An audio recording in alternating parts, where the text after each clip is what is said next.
तो इस तरह बहुत सारे लोग हैं जिन्होंने यूपीएससी बीपीएससी ट्राई किया, नहीं हुआ, तो they have done accidentally well in other fields of. आवाज नहीं उठेगी, नहीं नहीं ये भ्रष्ट अधिकारी हैं, इनकी इंटीग्रिटी सत्यनिष्ठा है, वो संदिग्ध है। ALS IAS के द्वारा पटना के AN कॉलेज सभागार में एक बड़े मेगा सेमिनार का आयोजन किया गया और इस मेगा सेमिनार में बढ़ चढ़कर छात्र और छात्राओं ने हिस्सा लिया। वो छात्र और छात्राएं जो यूपीएससी और बीपीएससी की तैयारी करना चाहते हैं लेकिन उन्हें नई दिशा नहीं मिल रही, इसको लेकर एक बड़े कार्यक्रम का आयोजन किया गया और इस कार्यक्रम में चीफ गेस्ट के तौर पर पहुंचे थे डीजीपी विनय कुमार। विनय कुमार ने अपनी बातों से तमाम लोगों का मार्गदर्शन भी किया और उस तमाम कार्यक्रम में पहुंचे थे यूपीएससी टॉपर के साथ साथ बीपीएससी टॉपर जो इस संस्थान से पढ़कर आगे निकले हैं, जिसके बाद तमाम लोग वहां पहुंचे थे। तमाम तस्वीरें हम आपको दिखा रहे हैं कि किस प्रकार से इस मेगा सेमिनार में तमाम बच्चों को दिशा निर्देश दिया गया, मार्गदर्शन किया गया कि किस प्रकार से आप तैयारियां कर सकते हैं, किस प्रकार से आप यूपीएससी क्रैक कर सकते हैं, किस प्रकार से आप डीएम, एसडीएम और तरह तरह के अधिकारी वाले पद पर जा सकते हैं। और जब वहां पे पहुंचते हैं डीजीपी विनय कुमार तो वो अपनी बातों को भी रखते हुए नजर आते हैं। पहले आप डीजीपी विनय कुमार की बातों को सुनिए। यहाँ कहीं जा रहे हैं, सी टू इट की योर इंटेग्रिटी रिमेन्स अनक्वेश्चनेबल। आपका जो इंटेग्रिटी है एकदम इम्पेकेबल रहे, कहीं से भी कोई आवाज नहीं उठेगी, नहीं नहीं ये भ्रष्ट अधिकारी हैं, इनकी इंटेग्रिटी सत्यनिष्ठा है, वो संदिग्ध है। और इसके लिए सरकार आपकी पूरी व्यवस्था करती है, हर तरह की सुविधा है, प्रिविलेजेस है। अब जैसे हमारे पुलिसकर्मी है, उनको 13 महीने का तनख्वाह मिलता है। जो हमारे सिपाही दरोगा है, इंस्पेक्टर है, दे गेट 13 मंथ सैलरी, 1 महीने का एक्स्ट्रा सैलरी मिलता है। उसके बाद टीए भत्ता, तरह तरह का मेडिकल वगैरह वगैरह, मतलब the salary is quite decent. बहुत सारी इंजीनियरिंग करके लोग आ रहे हैं जो सिपाही में ज्वाइन कर रहे हैं, सब इंस्पेक्टर तो छोड़ दीजिए। There are engineering graduates who are joining in the rank of constables, in the rank of sub inspectors.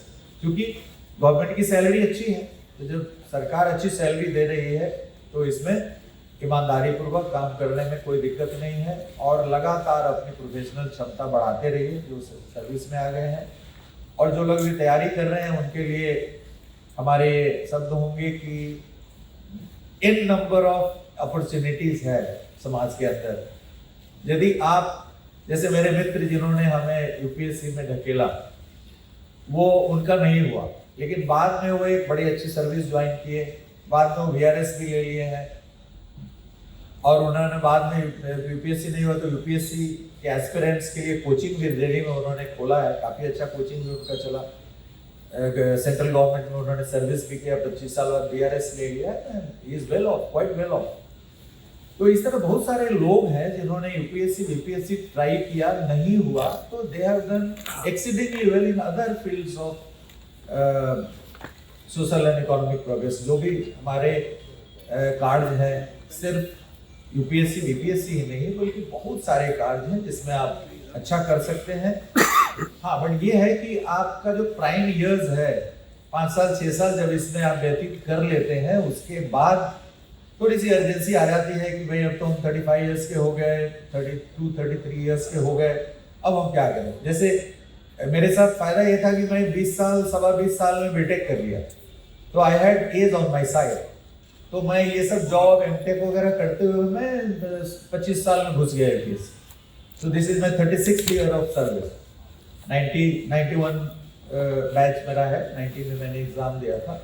तो वो सब करने के बाद भी I had enough years left in public service. और सर्विस में आने के बाद आप लगन के साथ काम करिए, अपने प्रोफेशनल स्किल्स बढ़ाते जाइए, कठिन परिश्रम करिए। उसके बाद आपकी पोस्टिंग्स, आपके जो भी ज़रूरतें हैं वो सरकार, government takes care of it. उसके लिए ज़्यादा चिंता करने की ज़रूरत नहीं रहती है। और चाहे रूरल एरिया से कोई हो या शहरी एरिया से, it doesn't matter at all. और आज की स्थिति में तो रूरल एरियाज में भी I think all kinds of facilities जो आप यहाँ देख रहे हैं शहरों में, रूरल एरियाज में everything is there. Internet facility है, शहर में है, हर तरह की सुविधाएं हो गई। नाउ जो रूरल अर्बन कंटिन्यूम ऐसा नहीं है, बल्कि एकदम कॉन्टिन्यूस हो गया है। रूरल एरिया और अर्बन एरिया में कोई फर्क नहीं है। अच्छे अच्छे मकान बन गए हैं, थोड़ी अच्छी सुविधाएं हो गई है।